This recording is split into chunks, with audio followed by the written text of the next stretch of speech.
I will remember that meeting for the rest of my life. We were in London a little bit more than 2 years ago, and we were listening to a creative agency talking to us about, how much we could better engage with the Eurosport brand, with the younger generations.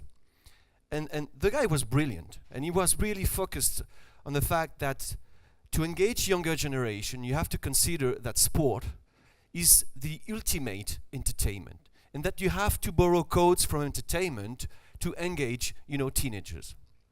And right next to me, one of the guy of the Eurosport team, he was leading the Spanish region, and he's an Atletico Madrid fan for generations, okay?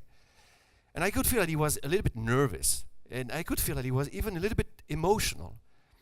And suddenly he spoke up, and he said, can you imagine in this meeting room, he said, I saw my dad cry for the first time 2 weeks ago. Because Atletico Madrid lost again the Champions League final against Real Madrid, its rival, 42 years after losing the final in '74. Do you think at this particular moment, when I was, hugging my father, I could have told him, Daddy, don't worry, it's entertainment. Maybe ultimate entertainment, but it's just entertainment. No way.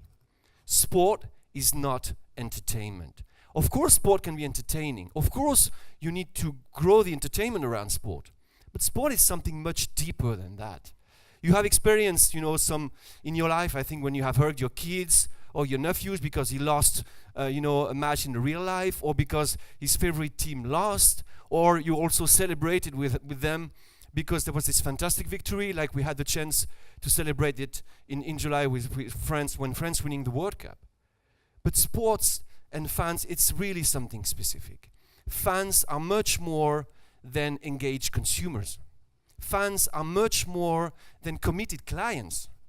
Fans that talk with their stomach, with their heart, with their passion, with their emotion. Sometimes it's gonna go through the brain. So, we are so lucky in the sport industry to have fans. Some other industries are dying, yet like you can see that here on that slide, to turn their customers into raving fans. We have fans. So please, let's do not try, at least not to say it like this, to try to convert, fans into paying customers. That's horrible. That sounds very bad. Make a fan believe that he's not a customer. Make him forget that he's a customer. And you will see that the payback will be tremendous. I was lucky enough at Discovery to walk along a very talented guy called Ralph Rivera, and just changed job now, and now he will be leading NBA in EMEA, and including Europe. And he has this fantastic way to say it. Don't try to turn a fan into a customer. Try to turn a fan into a happy fan, and better than that, try to take his hand and take him along a soft journey. And as far as media is concerned, from being a viewer to a subscriber to a member. And that was it. That's it, When you're a sport fan, you want to be part of a club. Like you can be a socio in Barcelona. Like the same way you can inherit the seat from your grandfather in an English stadium because you're just passionately in love with the team. And I think that's a great way to say it. And when you are a member, you want to have access to everything. You're ready to do anything, to have access to your match. You're even ready to lie sometimes. I had an uncle who suffered a very serious heart attack. He was a rugby fan in southwest of France. And he was not allowed to go to the stadium anymore because so many emotions for him. So he was prevented from the doctor, as you can imagine, from his wife. But he cheated. He lied. He was pretending to do something else. And he was going to see the match because that was part of his DNA. And let me ask you a question, and I would like you to be as honest as possible, and to raise your hand if the answer is yes. Have you ever, that will stay, in that room, okay? Have you ever downloaded or streamlining illegally either music, a series, or sports.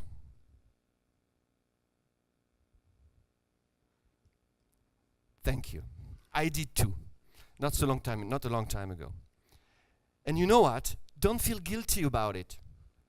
You're heroes. You should be proud of that. Because it's not that you are bad guys. It's just that you anticipated and you gave a signal to the industry saying, that's the way I want to consume sport. And if I have to do that, it's because you don't deliver what I need and what I want. That's exactly, and so we are all Jack Sparrows, in a way.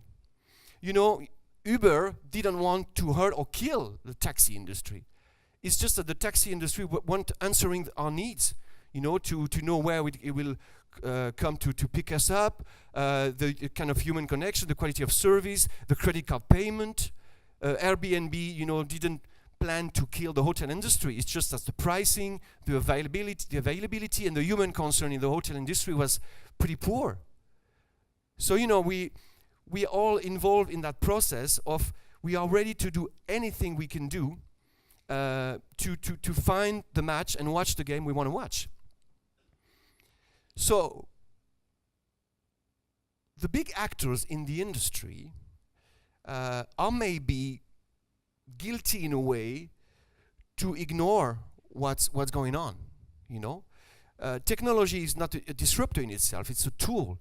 What is a disruption? It's when you want to do something that will clearly be in the move and in this fantastic transformation of the way people are consuming content. I thought it was pretty cool to have this tug of war photo here. So on one side, you have the cable operators and the big players in the industry trying to hold back the subscriber, because we all know that cable subscription is dying. ESPN in the US lost more than 15 million subscribers out of 100 in less than 2 years. So it's going very fast. So it's human, it's natural. You're trying to hold back the customers. And the customers, the fans, they have this, I would say, emotional connection also with this for a long time partners delivering sports. So they are trying to give them some message. Please listen to me. Not very, 1 week ago, by the way, I called my cable operator in France because I wanted to cancel it, very honestly. First of all, because my kids are watching a lot Netflix, so am I, and because they lost the Champions League. First of all, I received a letter with a deadline, like if I was, doing something wrong with the law, or if I didn't pay my taxes. I hated that. It's pleasure, it's passion. I don't want to receive a letter say, if you don't cancel before the 31st of October, you will go automatically for another year. I don't like that. I don't think that's the way to do it. Anyway, I called the operator, and I told the operator, okay, I want to cancel my subscription because you lost the Champions League. He told me, no, we didn't lose the Champions League at all. It's for 2 more years. I said, no. You have the League One for 2 more years, but not the Champions League. But that's not the point. So I was better informed about sports, obviously. And finally, because I try to be a nice guy, I say, okay, they have some time to time some League One matches, and some of the stuff that I like, and I have got this emotional connection with this brand for a long time. So okay, I'm gonna stay, as a subscriber, but with the basic offer, which was 19.90 euros per month, twice the price I pay for Netflix, by the way. But anyway, let's do it. And then the operator told me, okay, you can do that, but you need to automatically, and you have to commit for an extra 2 years. I said, 2 years? It's a lifetime, in the digital world we're living now. I don't want to commit for 2 years. I want to be able to subscribe and unsubscribe as much as I can. I can maybe understand 1 year, but 2 years, that's just absolutely impossible. And that's the problem, because you want to protect your business, so you want to keep your subscribers, you want to slow down the process of decline, and at the very same time, you know that you have to go to the direct-to-consumer industry. But what is very difficult, I think, it's to change the mindset. We always come back to that. You know this, I'm sure Yanis, you know, this song from Sting, 1995, you know? If you love somebody, set them free, free, free, set them free. You know that song? And it's so true, you know, and sometimes, and very often, in our personal life, it's tricky, it's difficult with your kids, you know? You know, they grow up, they're gonna leave home, and you know that you gotta set them free, but still, you know, it's a challenge. And I'm not talking here about your sentimental journey, you know, where it can be also sometimes very, very difficult. But it is so essential. You know, if you love your fans, your clients, your customers in a way, set them free. The more you set them free, the more they will come back to you, and the payback will be even stronger. I think what is absolutely fantastic with Netflix, of course, they've got a very friendly experience on that platform. Of course, they invested a lot in very accurate content, especially for the younger generation. But what I like about Netflix, it's the sharing. You know, I've seen this this tweet from a girl I don't know. She was saying, you know, obviously, shit, you know, my boyfriend dropped me, and he changed the Netflix codes. And I had also one of my friend, you know, and he said, you know, my daughter, she's 15. She came to me and she said, Daddy, can you subscribe to Netflix? Because all our friends, we will make a contribution to reach, you know, the 15 euros per month, and we will share the codes. And that's fantastic for two reasons. First of all, because Netflix accept the fact that there is a viral contagion, you know, of their product, instead of trying to protect it and say, no, you know, more than one code, we're gonna hurt you, we're gonna send you a letter, blah, blah, blah.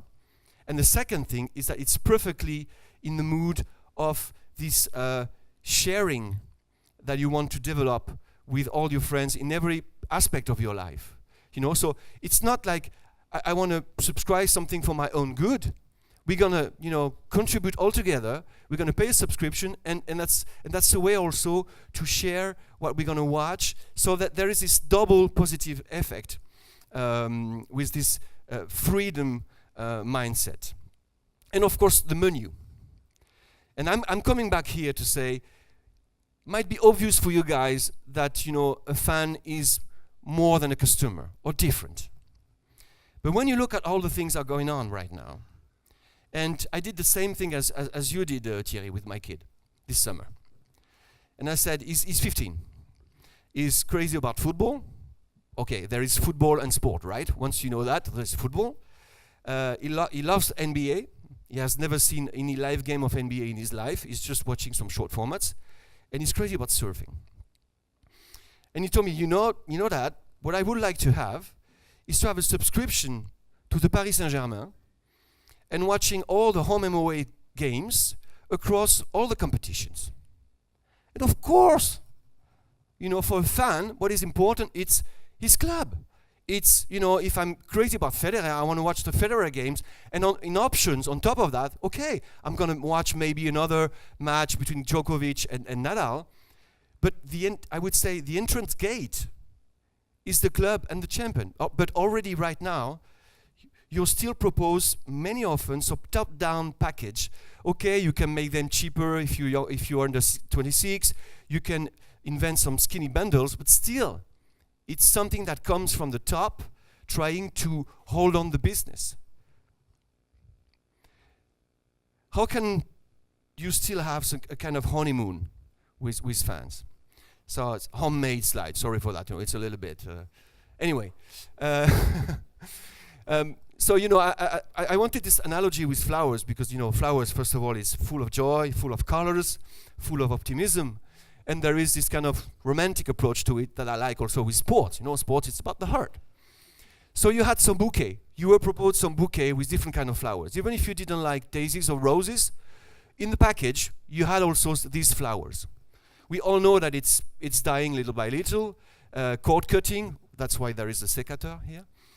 And then you end up with, maybe you like tulip, and in tulip you like the petal of the tulip.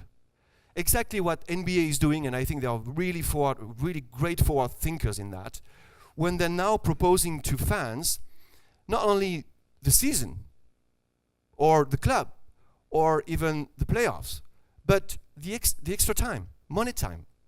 So you can just pay, for instance, $1 to just watch 5 or 4 or 3 minutes of a game. And that's the way it goes now. And that's the way it's going to happen also in Europe.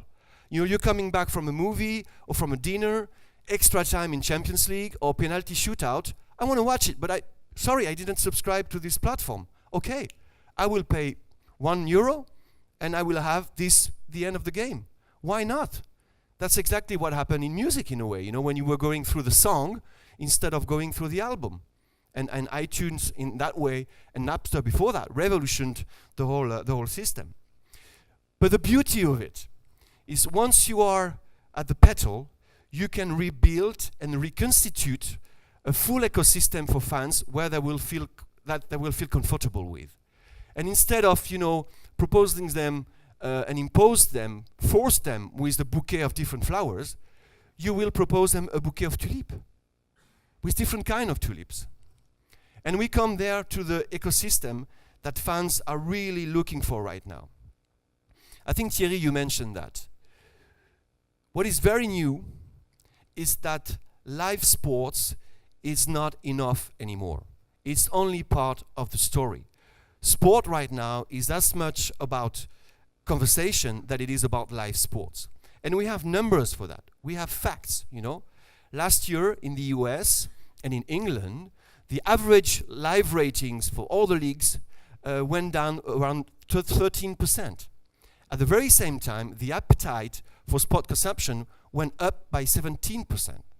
Many reasons for that. I don't want to be over time, I'm already a little bit. But because you are more and more selective. We are so much more overwhelmed by content that the selection is stronger. And okay, we're going to watch what matters live. For the rest, we want to have all the information in different way. First of all, you have obviously all the flow, like Bleacher Reports, the short formats, even the longer format. You mentioned the docu-series, everything that will be part of the storytelling, and obviously also the news that is getting more and more important. All the social networks, you know, generated by the champions, by the stars. We are in a starification process, so obviously they're part of this content ecosystem. And last but not least, probably also proposing some services, you know. I want to register my kid to a summer camp. I subscribe to a kind of football ecosystem. I might be able to find this information. So, you know, fans, they are really specific. Treat them kindly. Don't make them forget that they have to pay for their passion. And I would resume, you know, all this conversation we had together this morning, saying we are here really to empower, to engage fans to pursue their passion via personalized offer that combine storytelling, community, and live sports. Thank you very much.